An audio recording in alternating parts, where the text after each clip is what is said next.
Good day everyone. I will be reporting results and strategies of teaching and designing IEP for learners with difficulty seeing, hearing, and communicating. It is cited as a program option in the Deaf Order 72 series of 2009, also known as the Inclusive Education, a strategy for increasing participation rate of children, Department of Education 2009. In line with this, inclusion is viewed as educating an increasing number of English training schools and fewer organic special schools. But another states that inclusion is about pupils receiving a good education, whether that is in a special school or in a mainstream school. So because Level Order 72 series of 2009 implemented the teacher regular teacher needs to improve to improve their learning materials, improve their approaches on their diverse students. Now, in the attitudes that beginner teachers should attitudes for beginning teachers are suggested below. Make a background check. It is a requirement to make a background check about your students to improve your materials so that they can be accommodated or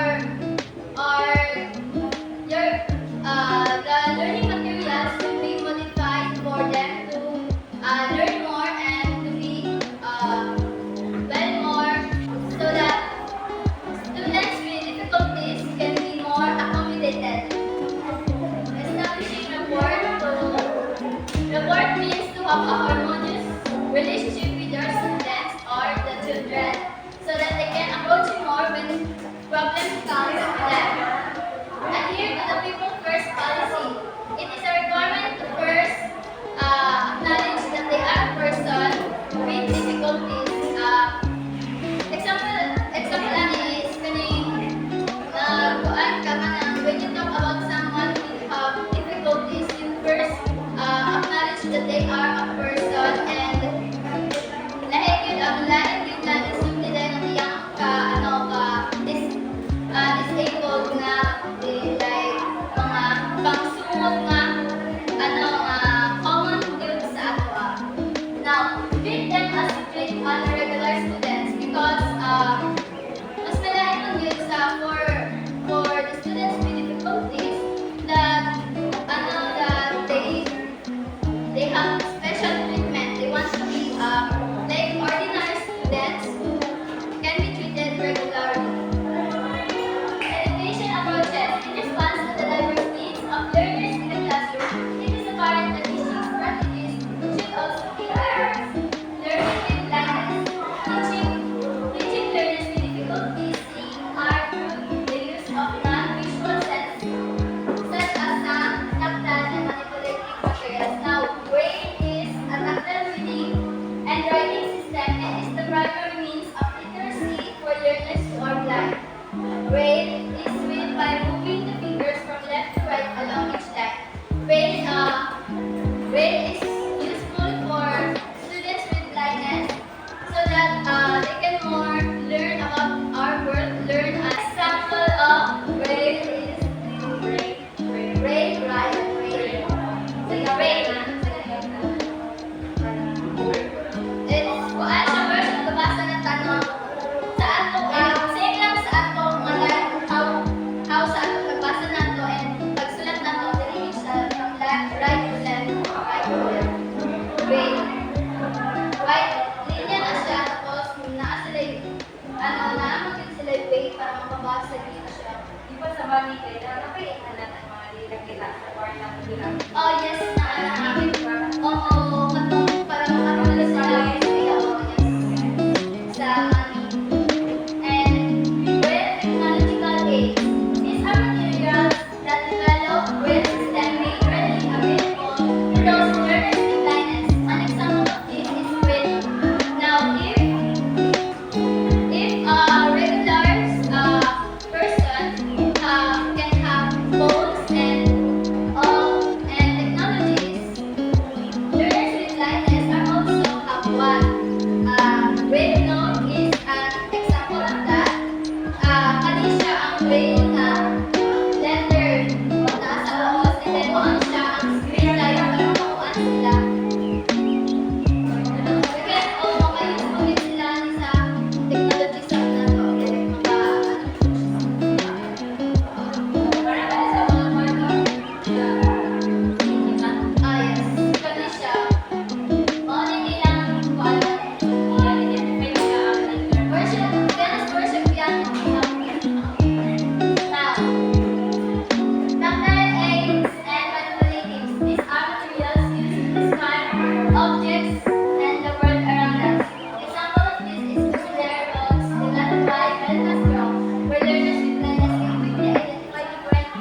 diri sa ilang objective.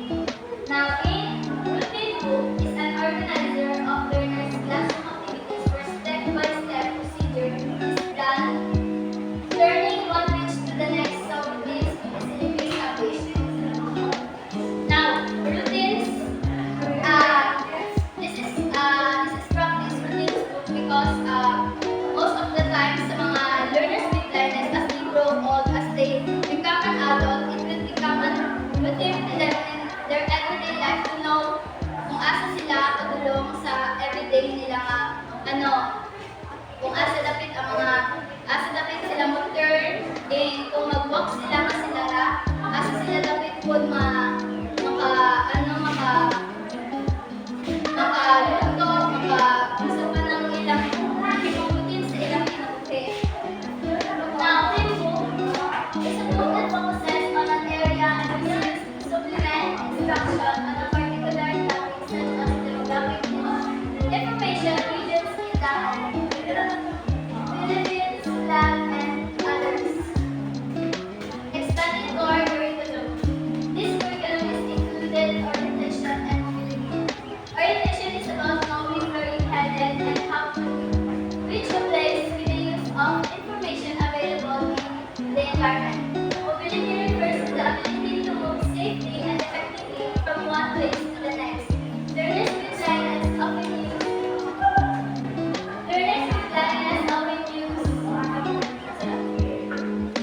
the aids of aids, guide dogs, electronic travel aids, and sighted guides when traveling.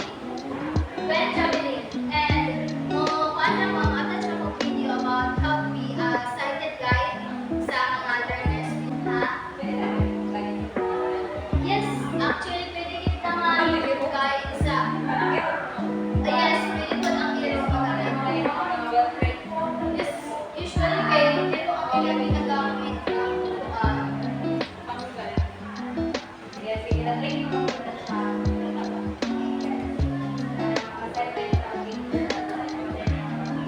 listening skills must be developed since learners with blindness obtain information by listening and kanang tinawagin siya kanang since blind man yun, most of the time ang ilang ginagamit is kaning how they feel and how they hear. Functional life skills include cooking, personal hygiene and cooking, shopping and transportation and are skills needed for learners with other limitations.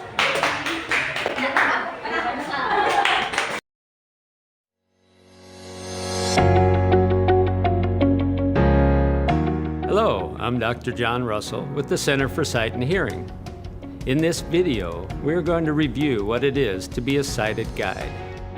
Individuals who are blind, have low vision, or are otherwise unfamiliar with their surroundings may prefer assistance every now and then. There are certain techniques you can use to safely and efficiently be their sighted guide. The first step in assisting someone is making sure they want your help. Be aware that not everyone will need or want assistance. If your help is accepted, offer the individual your arm. To do this, just tap the back of your hand against his or her hand. He or she will then grasp your arm directly above the elbow. Relax and walk at a comfortable pace, staying one step ahead of the person you are guiding. It is important that you never grab the person's arm or try to direct them by pushing or pulling. Also, remember to pause when changing directions, stepping up or down, or when crossing a street. It can be helpful to tell the person you are guiding about any changes in their path. If you must be separated briefly, be sure the person is in contact with a wall, railing, or other stable object until you return. Never leave them in a free space. To guide the person to a seat, place the hand of your guiding arm on the seat. The person will find it by following along your arm. These techniques may be modified depending on the individual and their needs. If you're unsure, just ask the person you're guiding how to help them better. We hope that you have found the techniques in this video helpful and will use them the next time you need to be a sighted guide. Thank you for watching, and thank you for choosing the Center for Sight and Hearing for your hearing and vision needs.